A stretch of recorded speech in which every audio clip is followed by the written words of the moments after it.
Good morning, good afternoon, and good evening. My name is Mike, and I am a technical evangelist at Forward Networks. On today's Demo Tuesday, we are going to see how you can enrich your network model with performance data. Now, I'm sure everyone has been in this situation before where you get a ticket from a user saying something was running slow, but the time frame they give you is like, oh yeah, in the last day, I've noticed a couple of times it's running slow. I can't give you exact times, but yep, this is what it is. So if you can go figure it out for me, that would be great. Trying to hunt down something like that, first looking at the network path in whatever platform or tools you use to figure that out, whether it's, I don't know, some web-based tool or actually going device to device and trace routing it, and then trying to layer on what the performance looked like at that point in time. I've been there before and it's not fun. And typically I would close those tickets and be like, hey, the next time it happens, please let us know. Now you can go back. Now with Forward Networks, you can go back in time and actually look to see what potentially that problem could have been. Let's jump into the UI and I'll show you how that works.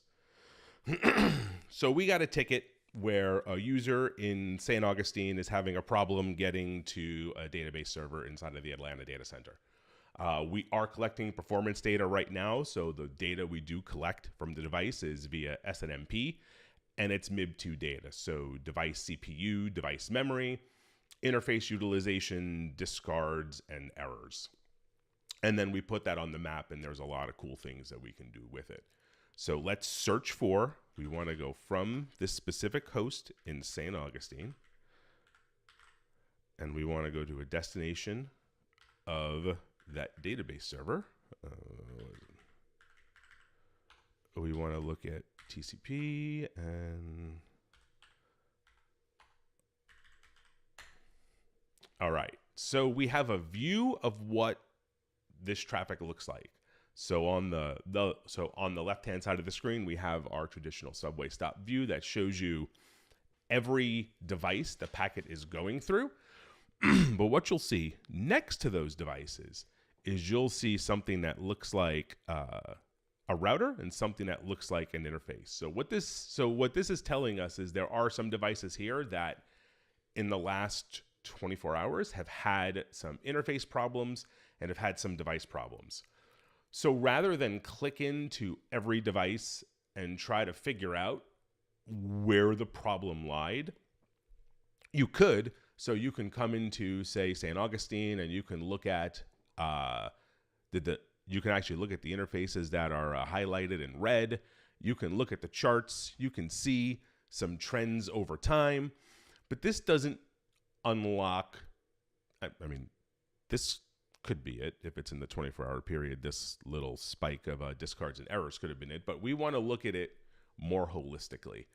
And what you can do is you can click on this health status, and let's look at only unhealthy interfaces.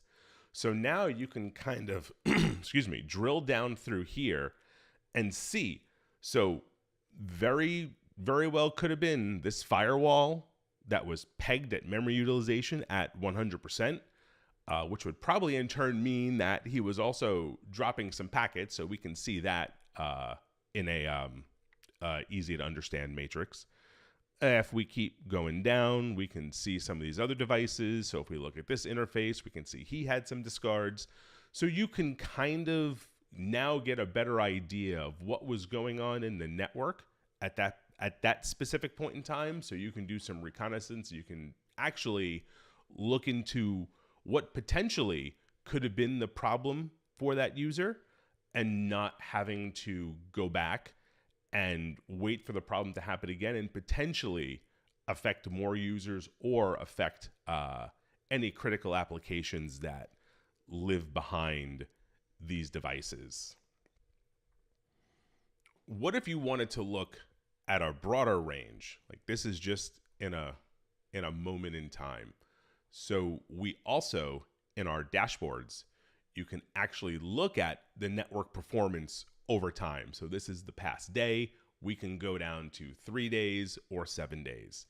if there's certain devices that you want to see up in the actual graph, you can, these are actually the top 10. You can click them and highlight them. Or if you're looking down here and there's one that's not in that list, so we will pick, scroll down a little bit further. We'll pick this interface on a DCI interconnect, so we can pin that to the graph. So that device will now always be in the graph, regardless of where it sits in the order of being in the top or being at the bottom. Thank you for watching this week's Demo Tuesday. Join us for the next Demo Tuesday, where we are going to look at something that gets blamed more for outages than DNS. Have a great day.